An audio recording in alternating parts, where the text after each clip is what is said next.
Hello, everyone, and welcome to today's session of the IDSAI seminar series hosted by the Institute for Data Science and Artificial Intelligence at the University of Exeter. Today's talk is planned for approximately 45 minutes, and we will be taking questions after the talk. Today's speaker is Dr. Kristina Lerman from the Information Sciences Institute of the University of Southern California. Kristina has a diverse background from physics to computer science and now psychology. She's been very kind in accepting our invitation to give us a talk on her research on the collective psychology of social media, emotions, conflict, and mental health in the digital age. I had the pleasure to attend one of her talks during my PhD studies and her visit at the University of Lugano on rethinking network structures. It was very influential to me, and I look forward to today's talk. If you're interested in catching up on previous sessions, recordings from past events are available on our YouTube channel, IDSAI University of Exeter. And to stay informed about future events and research updates, please visit our website and LinkedIn page. We're thrilled to bring together experts and enthusiasts to explore the intersection of social media, data science, AI, and psychology. Now let's dive into today's session. Kristina, you may start. All right, thank you very much. People can see full screen? Yes. Okay, wonderful. Oh, thank you. It's a pleasure and an honor to be here. And of course, if you're wondering what an American is feeling today, one day before the election, say we're all very nervous, but hopefully I will use this nervousness to explain to you how timely the talk is. Okay, so thank you. Actually, it was very nice that Cédric had mentioned structure of networks, because for the past, I've been studying social media since its very actually birth of social media around 2004, 2005.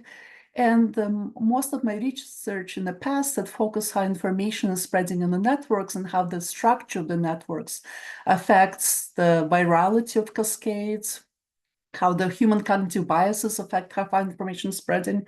I put some key papers actually here, including the ones that Cédric had mentioned. But this kind of view about networks actually needs to be updated, because networks actually are not homogeneous. When information is spread in the networks that link people both to their friends and also to their adversaries who believe things differently from them. Another important point is that people are sharing not only information online, but they're also sharing their emotions, their feelings, and they also react to the emotions of others. And this interaction is creating cycles or feedback loops that affect the change to people who are sharing this information and emotions. And I do believe that this phenomena, what I mentioned actually, are creating a revolution in social psychology. This is a very exciting time to be here right now, to be studying these properties. I do think that the scale and the speed of these emotional connections are facilitating new collective behaviors. I'm going to be talking about these in my talk. For example, polarization, radicalization, intergroup conflict. And I also, right now with AI and other methods coming in line, we are actually having better, more robust methodologies to study this at scale, at the web scale. So I'm going to be talking about language models that we are using for social sensing of psychological constructs such as emotions, values, beliefs. And also we are can do much more mathematical analysis right now of social behavior. So this is what I'll touch in my work. I will address these 4 different phenomena, starting with affective polarization, which is quite a timely topic right now. Okay, fancy that I'm talking about this right now. But I'm going to be talking mostly about US, of course, but the same findings apply worldwide as well. Actually, let me just get a pointer going. Okay, so it's well known that in the US, the beliefs of Democrats and Republicans have diverged over the decades. Starting starting with 94, where things were being measured, here's the distribution of positions, beliefs on different issues of Democrats and Republicans. And over the decades, and I'm waiting actually to see 2024 results, which will come out soon, hopefully, that beliefs of Republicans and Democrats have diverged. Right now, the median Democrat is to the left of 95%, 90% of the Republicans, and similarly for the Republicans. Median Republican, their beliefs are to the right of vast majority of the Democrats. But this is not all. In addition, actually, to divergence of beliefs, their feelings of the Democrats and Republicans about one another have also diverged. So not only, so now each party dislikes and distrusts the people of the other party and sees the other party as a threat. If we ask Democrats how they feel towards Republicans, their negative emotions towards Republicans have actually increased over the years. And similarly for Republicans, how they feel about Democrats. Now, 43% of Republicans saying that they have held unfavorable opinions of the Democrats. So this is called affective polarization. This kind of in-group like, in-group love and out-group hate is called affective polarization. Okay, so can we actually study this and does this happen on social media?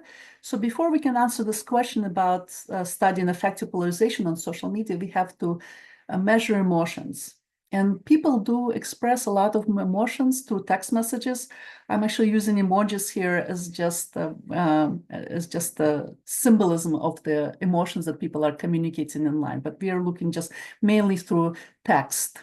And text language carries cue to the emotions. So most of the work until a few years ago has focused on sentiment, positive versus negative sentiment, but there's more fine-grained emotions such as anger, fear, joy, disgust that people are expressing through their text of the messages that they post online.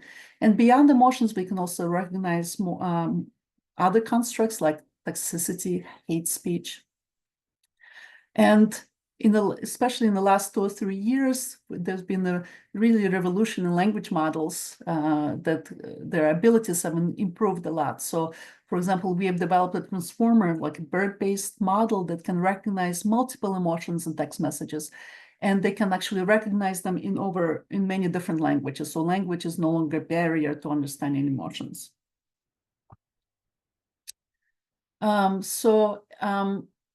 Now we can then, using these tools, language models, we can actually see whether or not we can measure this type of affective polarization, this division between different ideologies. For example, instead of Democrats and Republicans, I'm going to be talking liberals and conservatives because we don't see party affiliation, but we can guess with pretty good accuracy whether people are being liberal or conservative based on the kind of information that they're sharing. So if we look at liberals and conservatives and look at interactions between them online on social media sites like Twitter, where a lot of our data is coming from, can we see signatures of affective polarization? So I'm going to be talking, I'm going to be talking about only one type of data set, but we have collected data set in abortion discussions over full year. We have actually tweets about the COVID pandemic across the world, but actually we are focusing on users who are in the US. We also have tweets from the French elections in 2017, where we don't have the party affiliations or even ideological affiliations of users, but we have the emotions that they use in their interactions between each other.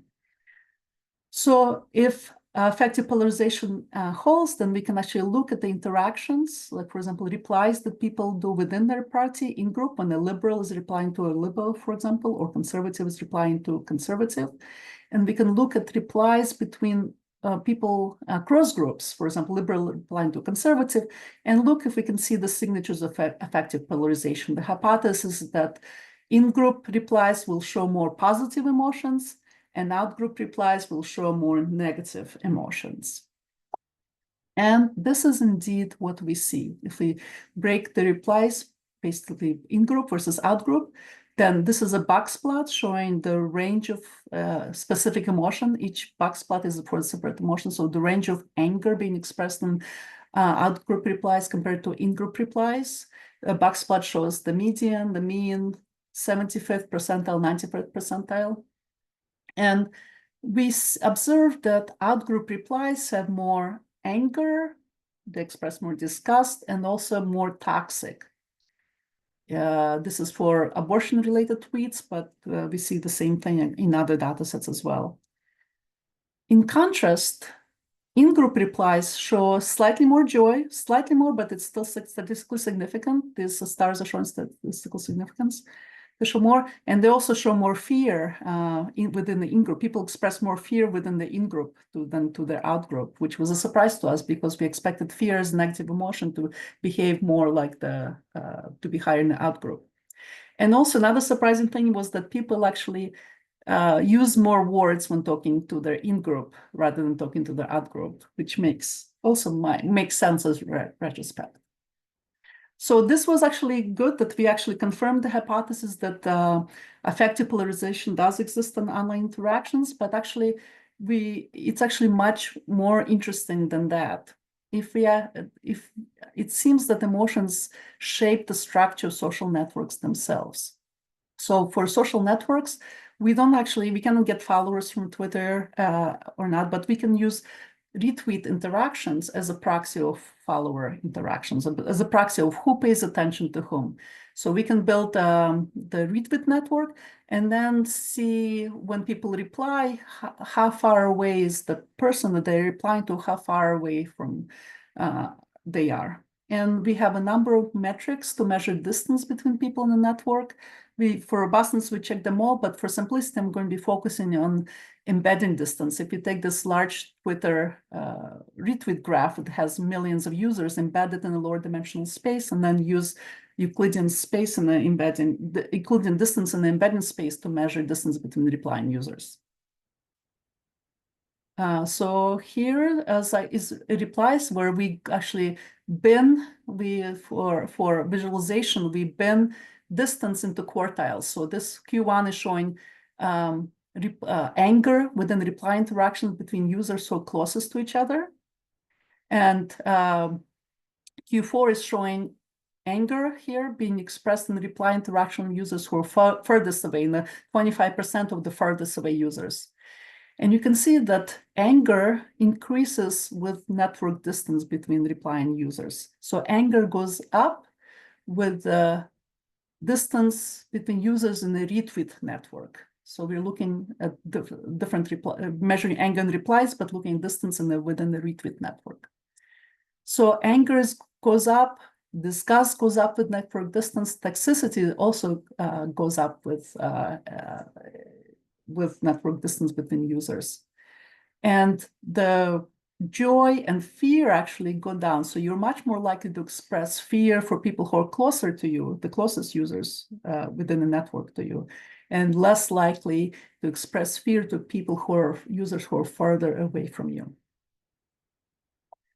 And so this is actually this bar charts on the right summarize these results. We see qualitatively the same results across all data sets we look at: abortion discussions, pandemic discussions, and even the French elections data set, where we actually use different emotions model to label fear. So the emotion is slightly different. And also most of the tweets here were in French, in a different language as well, but we see the same results. In the outgroup, so the emotions like toxicity, anger, disgust, they're higher in outgroup, or outgroup, they're higher in further away, like when people are further away, they're higher. And fear, guilt, joy, and fear and joy, they're higher in more closer interactions, more in-group-like interactions. Okay. So it does look like affective polarization, how people feel about others, is embedded in the structure of social networks. People position themselves to be closer to people closer to their friends, people they feel warmer to, and farther away from their adversaries or people that they dislike or distrust. So negative emotions generally increase with network distance, but fear decreases with network distance. And like I said, it took us by surprise, but then after talking to social psychologists, they explained that fear is an honest signal of vulnerability. So people are more likely to tell somebody close to them, somebody they trust, that they're afraid of something, anxious about something, than somebody away. And that fears also creates social cohesion and solidarity within the group. It brings the group together against the common enemy. So that's why fear is an in-group type of signal. And joy actually decreases with distance, but there's not much, it's not a very strong difference. Another thing that surprised us that even though we looked at more than a dozen different emotions, joy was the only positive emotion that showed any statistically significant differences between the in-group and the out-group. Things like trust, love, optimism that did not show any difference, at least in this Twitter data. And also another interesting thing about reply distance, kind of how much information we are transmitting in communications. We are much more willing to communicate with people who are closer to us.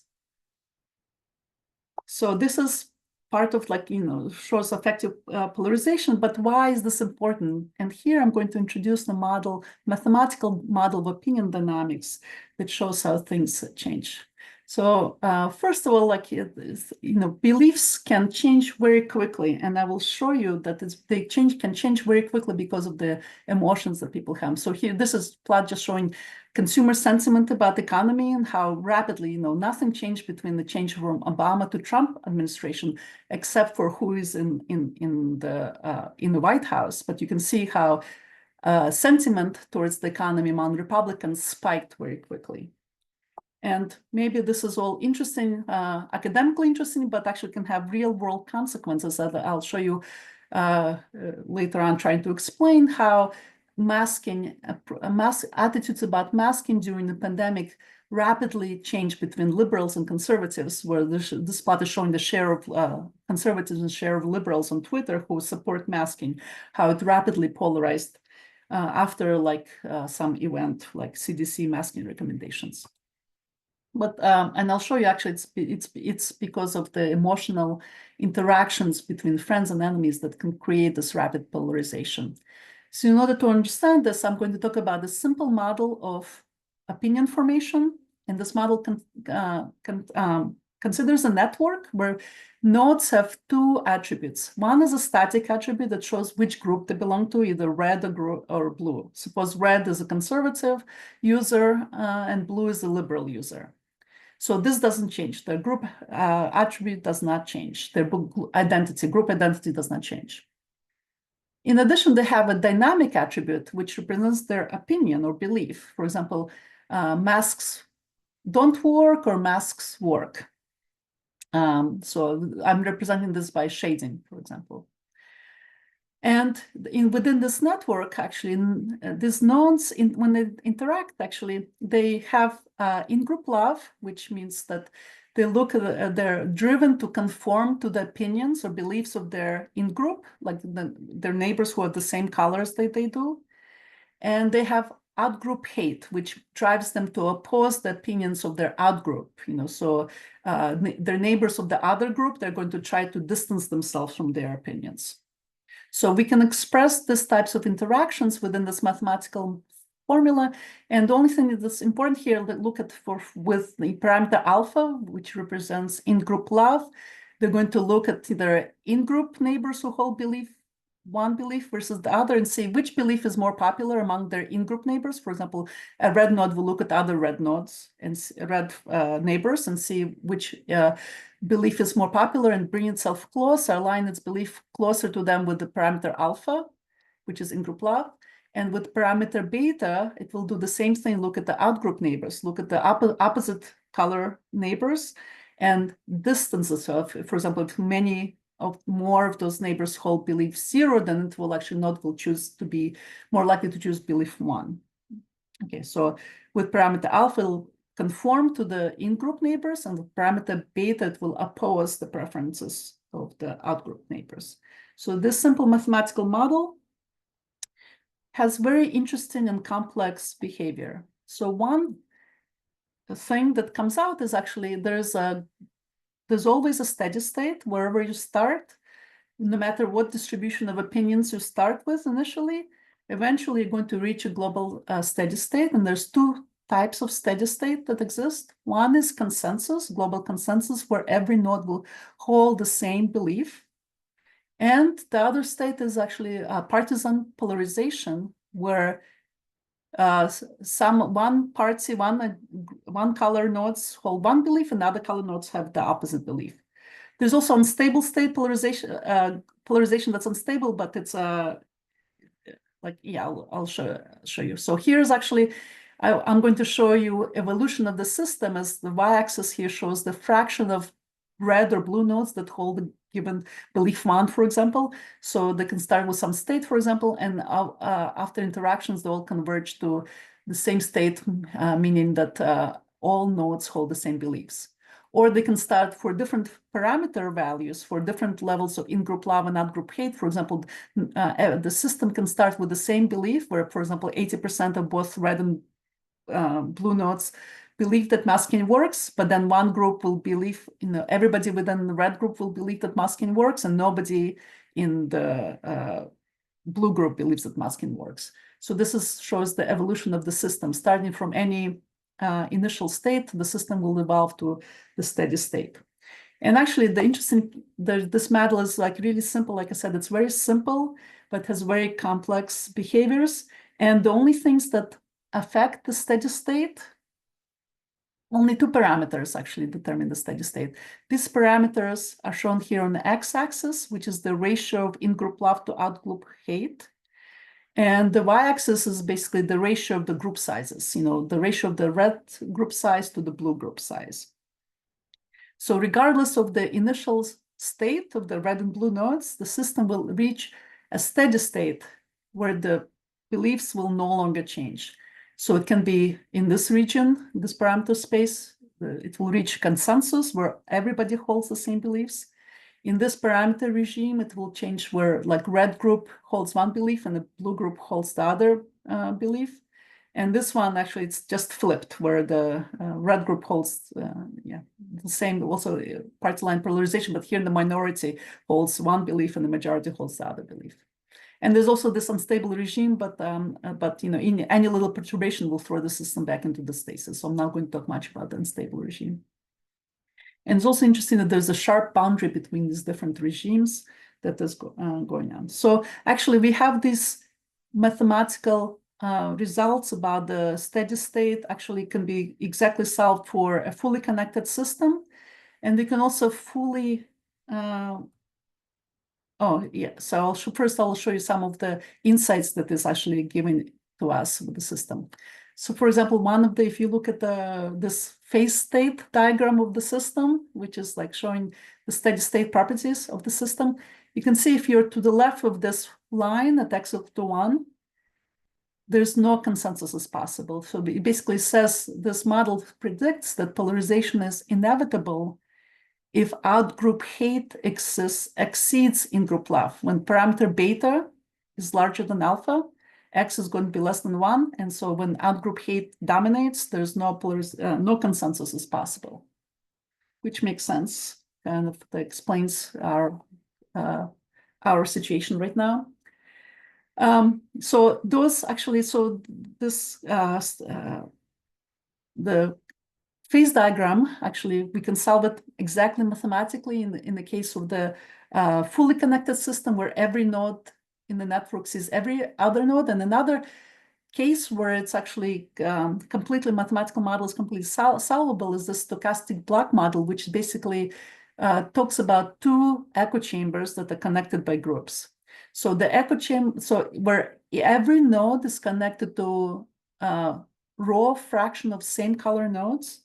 Rho is the parameter in network science, we call it homophily. What is the probability that you're linked to the same node that is the same as you? So what is, like here I'm showing it for green and yellow nodes, but you can also think about red and blue nodes. So if red nodes connect to rho fraction of all red nodes in the system and 1 minus rho fraction of the opposite color nodes, this will create this kind of echo chamber-like structure when rho is high enough. So higher this homophily parameter rho, the more denser and more isolated the communities are, what we call echo chambers in social media analysis. And actually, if we solve it mathematically, it's actually, we find that basically the only thing, like we have the same steady state, the same phase diagram for the solutions of this behavior of the system. You can have global consensus and party line polarization. The only thing that is different is that this parameter rho, the homophily parameter, renormalizes in-group love and out-group hate. That's the only thing that happens to the solutions. And what is actually really fascinating, actually, that, for example, you can actually start saying, well, okay, I start out with these two poorly connected echo chambers. What happens if I start adding links across different groups, try to link the groups next to each other? This is essential. Basically, what you're doing is actually reducing parameter rho, and reducing parameter rho actually reduces in-group love, and it increases out-group hate. So it actually moves the system from a consensus state to a polarized state. So simply by adding links between the groups, you're going to destabilize consensus and create polarization. So, and this is actually what there was a study from a few years ago that showed that exposure to opposing views on social media can increases political polarization, because conventional wisdom thought that by breaking echo chambers and linking people across different echo chambers, you will actually exposing people to, you will decrease political polarization. But actually, a field study by Chris Bale showed that actually the opposite happens, and backfires and creates polarization instead. And this model actually explains to why. By isolating people from the opposing party, you actually stabilize the global consensus, allow both echo chambers to actually believe the same thing. And by exposing people to the outgroup beliefs actually makes people react to the outgroup, and by reacting to distance themselves from the outgroup. And that actually creates polarization instead. So I'm going to, hopefully this is clear, understands like how this even simple model of how emotions interact with beliefs can explain these counterintuitive findings, how breaking echo chambers can increase polarization. Also fascinating that the simple model actually can explain even real world behaviors that we observe. So we validated this on beliefs about masking and lockdowns. So on the left, I'm showing you empirical results. I showed that if you're looking at COVID tweets and about measure within our data set, we have about 270 million tweets about pandemic, and some of them were talking about masking, and we measured what is the stance towards masking and the stance towards lockdowns among liberals and conservatives. And you can see initially they were actually tracking each other pretty well. And then at some point, the attitudes diverged very rapidly. So this is masking attitude, and the change point was here, the Center for Disease Control, their masking recommendations. And similarly for lockdowns, it was like when the US national lockdowns were declared in March. At that point, attitudes about liberals and conservatives quickly diverged and stabilized. And this is actually showing all users, and this is showing about partisan users who are very politically active users who have shown larger gap in partisan attitudes. So using the model I described before, we can just simply estimating from this data, we estimate in-group and out-group parameters alpha and beta, and we empirically measure the initial states of liberals and conservatives. We can actually explain this gap and its rapid emergence pretty well as like the larger gap between politically active users. So I'm actually really happy this model actually not only is it tractable, intellectually tractable, it also empirically explains reality quite well. Okay, so I was talking about political affective polarization, why it's important, but also how do you actually create affective polarization? How do you create enemies online? So this is actually ongoing work that is much interest to me, but the case study I'm using is actually Russia-Ukraine war, because, as somebody, was born in Ukraine and raised in Ukraine, and, all of my friends were mixed, had Russian mother and Ukrainian father. And then, so I could have never imagined how suddenly Ukrainians would become an enemy to the Russians. So we're curious about how it happened. And one of the insights of that comes when Russians were talking about, justifying their invasion, and they're talking about Nazis in Ukraine. You can see this is from a New York Times article about Russia-Ukraine war. You can see the narratives about Nazism in Ukraine goes up sharply right when Ukraine was invaded by Russia. So we had the hypothesis is actually, let's actually look at the language that people are using to talk to their in-group, look the language and see if we can detect signatures of this kind of othering, or creating like one group using the language to create the enemy of the other group. So othering language in social psychology, othering is a process of group self-talk that helps shape the group's concept of itself as good and just and virtuous, and helps shape its concept of the other group as evil and dangerous. So we actually, based on the social psychology literature, we created this taxonomy of othering language that includes in-group victimization language, what others might call fear speech, but a little bit more general than that. So this in-group victimization includes existential threats, like talking about threats to your culture or identity, or talking about threats to your survival or physical security, being victims of crime, for example, military attacks. And also has the other part of othering language is out-group vilification, when you talk about the other group as evil and dangerous. For example, this is most closely related to hate speech. So includes categories like vilification and also explicit dehumanization.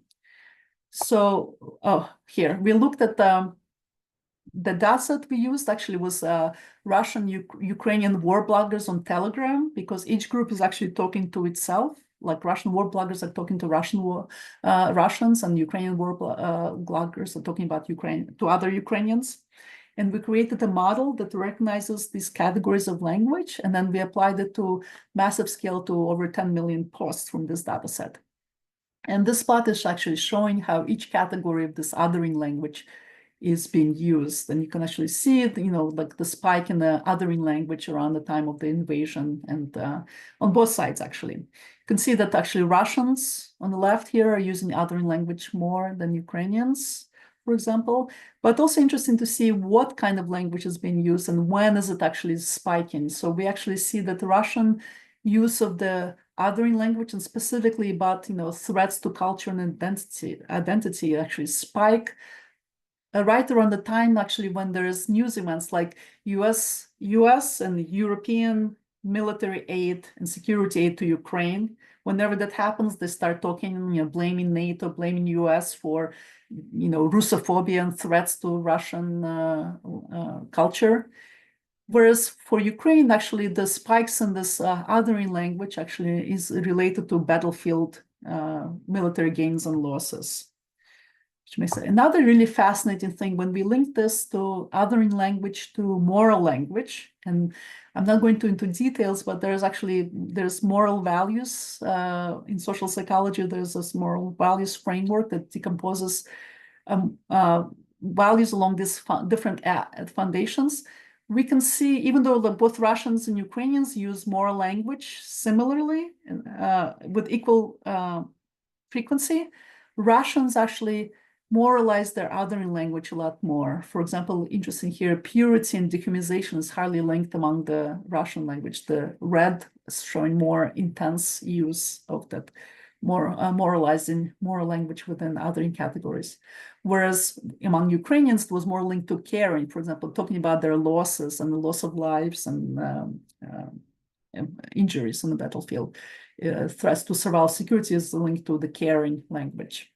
So this actually highlights the use of this other, like once you moralize othering language it's actually a very potent propaganda tool that is actually, we are investigating this more, but this was interesting hint that this is actually moral language and othering language is being used to create enemies. So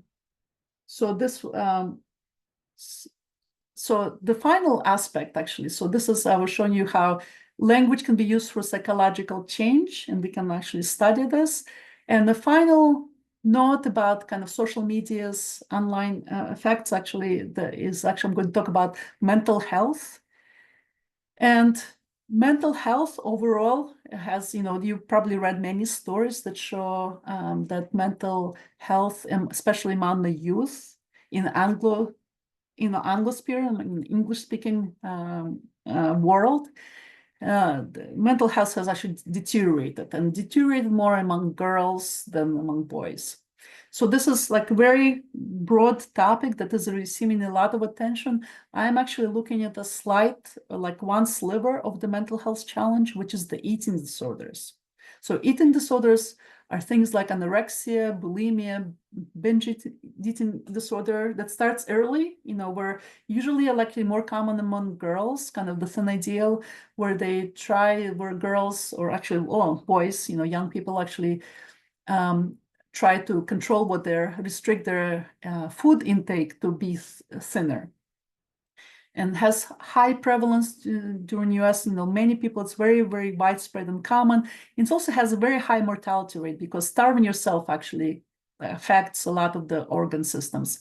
And until the opioid in the US, until the opioid epidemic, like heroin and fentanyl epidemic recently overtook it as the most deadly mental health condition. But until, a few years ago, eating disorders were the #1 mortality killer of young people, psychological killer of young people. And so eating disorders actually among young people exploded during the COVID pandemic. So this plot is actually showing figure from the CDC, I think, is showing actually a number of weekly visits to emergency departments in young females and young males. And girls are like going to hospitals for eating disorders more frequently than boys. And here the pandemic starts, lockdown starts, nobody's going to emergency rooms, and afterwards, during the COVID pandemic, just eating disorders just explode among girls, while boys actually don't show much reaction. This is true for eating disorders. It's actually true of overall psychological distress. Young girls, actually, there are many more of them going to hospitals, emergency rooms, and psychological distress than boys. Something was about pandemic was actually protective of boys' mental health.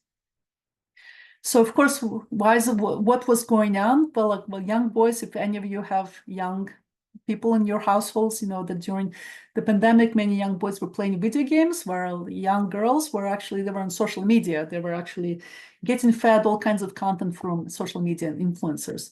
So this is actually linked to there's a very complex interaction between social media and eating disorders.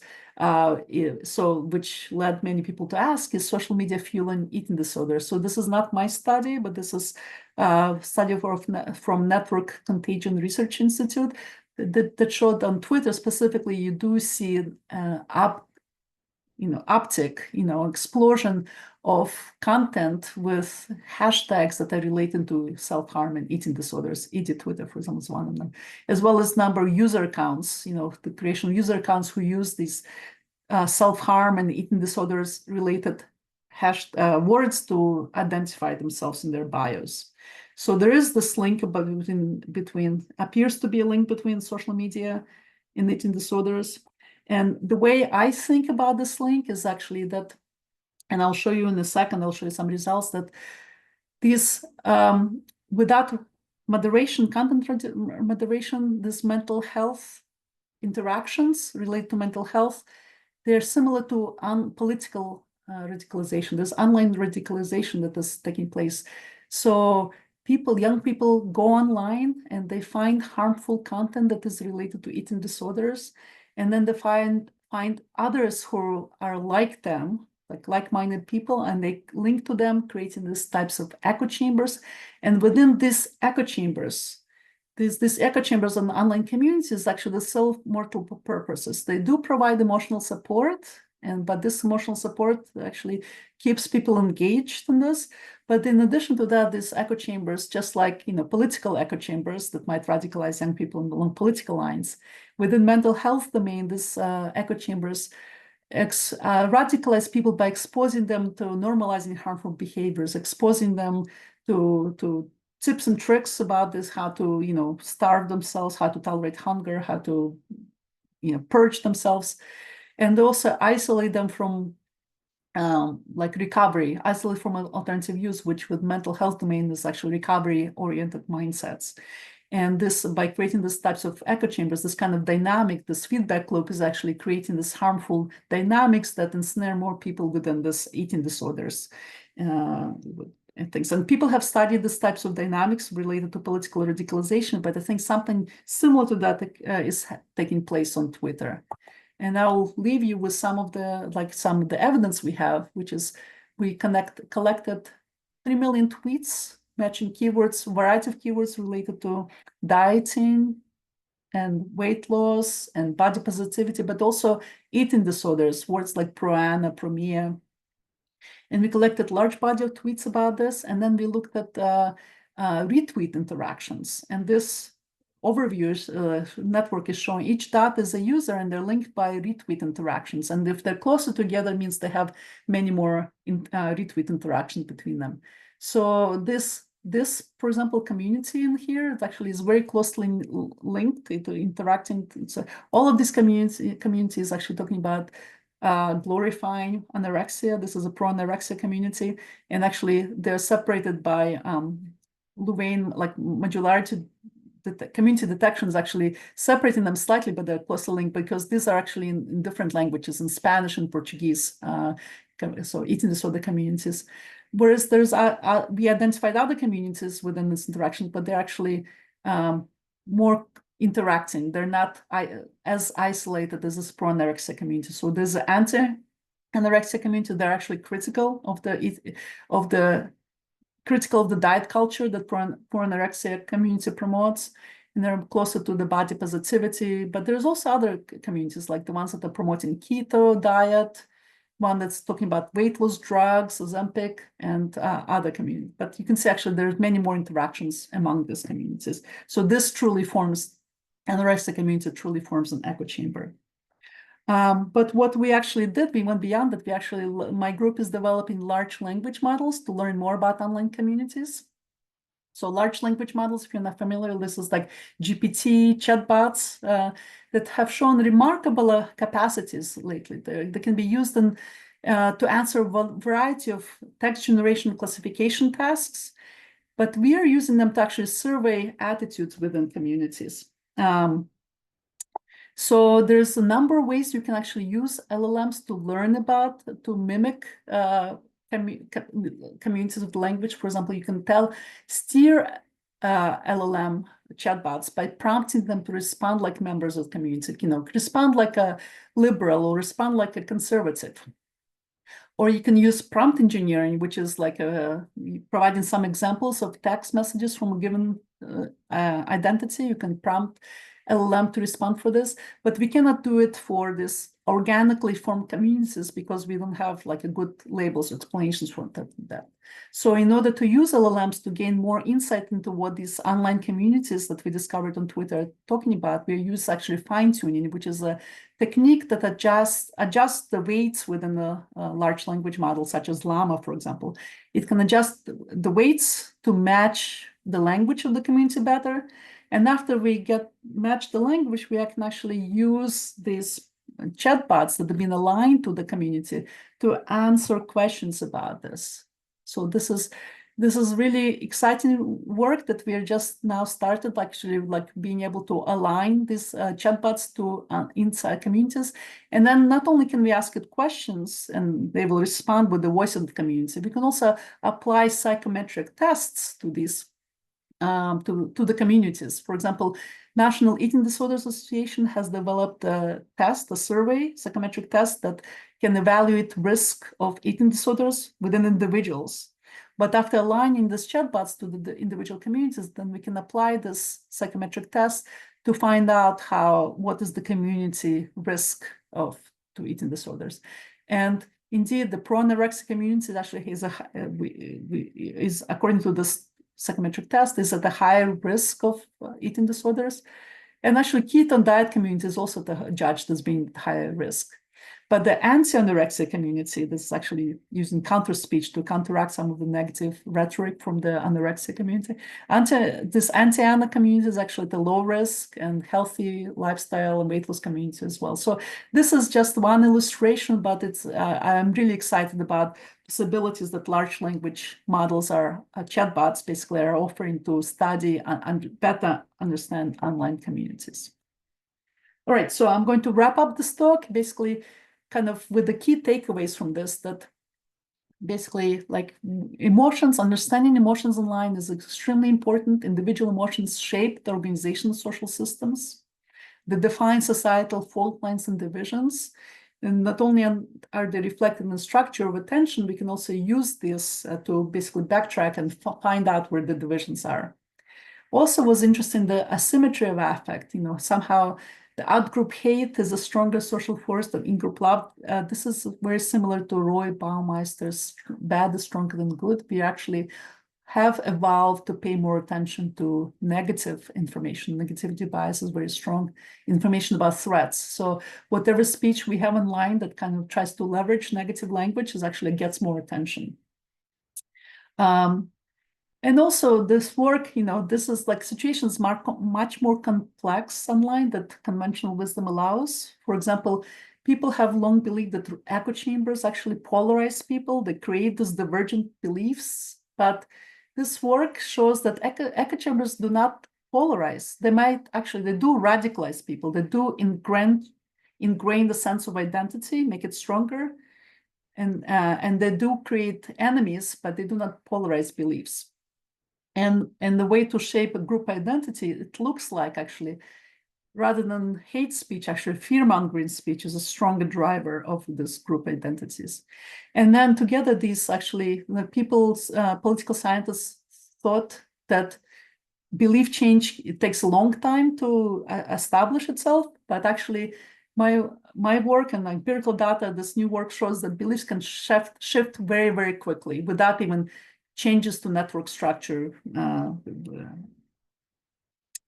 So this is we're just barely scratching the surface, but I do think like there's a new really revolution in social psychology that's possible with these new tools and the new data that we have. I would like to thank you for your attention and also thank my co-workers who have contributed to this work. Thanks. Thank you very much, Kristina. If there are questions, that would be great to start with questions that people may ask live on the video. A question.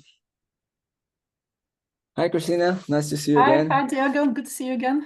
Very interesting talk. So I'm curious about, like, it was in your first study where you showing from the network, from the retweet network, at some point you measured the distance between those accounts. And I think you said something about embedding distance. And I would like to know a little bit more about it, because intuitively we can think, okay, we are online, so social media can bring people together. As soon as you create more links, if you're just thinking about network distance, people would become every time closer as you add more links. But we see that in these terms, we are getting more and more polarized. So how do you go from shorter path to further away? Yeah, well, yeah, good question. So actually, this slide was hidden, but this is like showing like, because we have such large networks, made so many people within our networks, we can't use network layout to visualize it. But so this is the embedding of the retweet network. And you can see actually, this is the abortion network. You can see actually kind of bipolar structure here. This is conservatives and this is liberals. And they're actually, so conservatives actually, people just to preserve their sanity, people like to surround themselves with others who agree with them, right? You don't want to be exposed to beliefs that challenge you too much. So here, like, conservatives are really like somewhat well isolated. This is heat map, right? Hopefully this makes sense. This is heat map of the embedding, retweet, graph embedding. So the bright is showing that there are many users who are actually close to each other within the retweet network. So this is the bright spot here.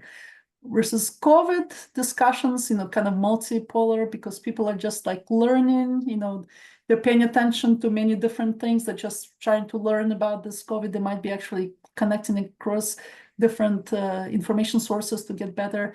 So this is one part of what people are doing. But in addition to that, there's also Twitter itself was recommending links to people to link up to others to follow. So that kind of, so it's not just the choice of people, individuals who to link to, it's also algorithmic recommendations about linkages that are affecting the structure of this network. So you have to take both of those effects into account. Thank you. Is there any other question, live question for Kristina?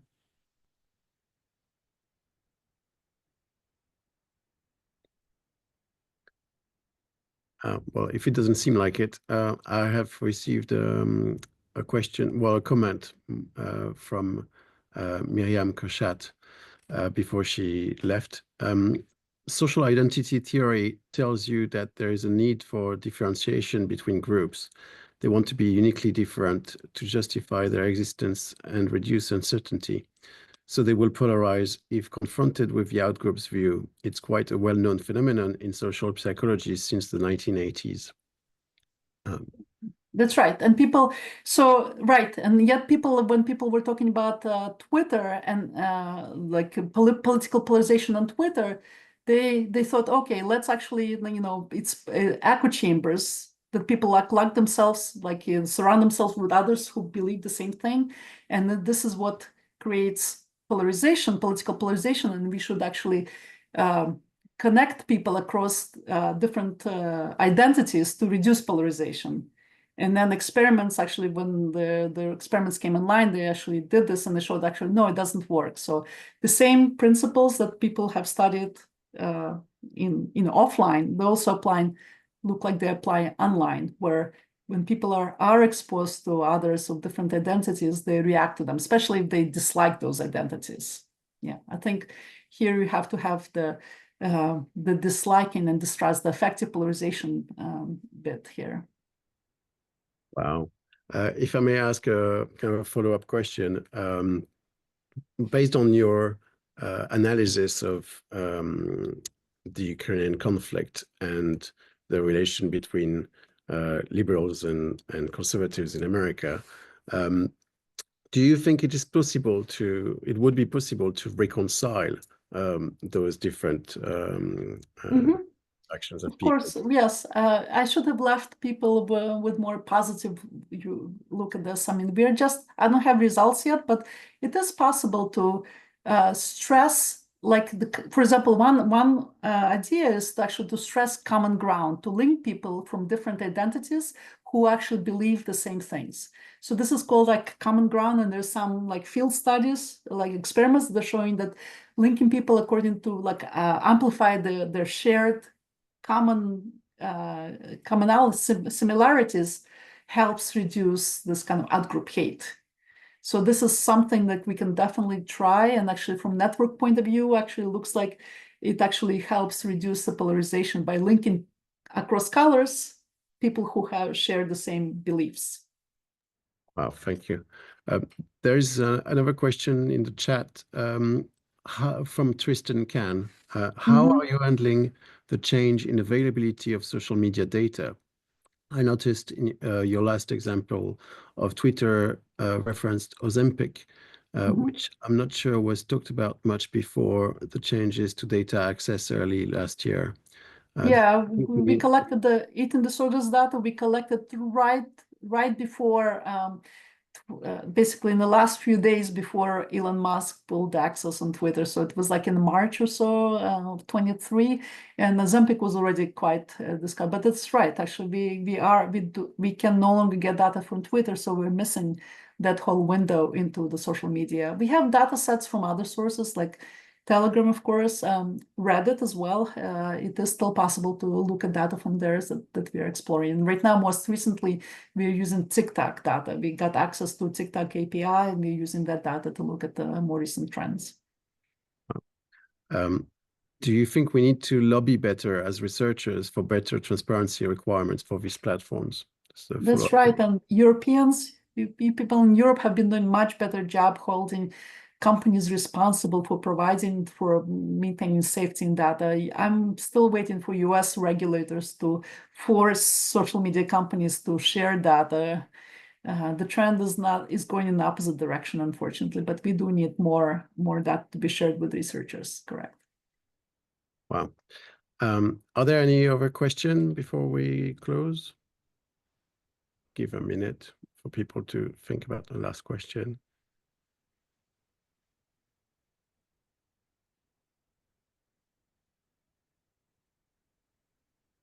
No. In that case, thank you all for attending today's session of the IDSAI seminar series on social media and collective psychology, hosted by the Institute for Data Science and Artificial Intelligence at the University of Exeter. We hope today's talk has given you fresh insights into the intersection of social media and collective psychology. If you'd like to revisit this session or explore previous seminars, recordings are available on our YouTube channel. And don't forget to follow us on LinkedIn and check out our website for details on upcoming seminars and other IDSAI activities. We look forward to welcoming you back at our next event. Thank you, stay connected, and have a great evening. I will now stop the recording if I find the button to stop the recording. I can stop. Oh, there it is.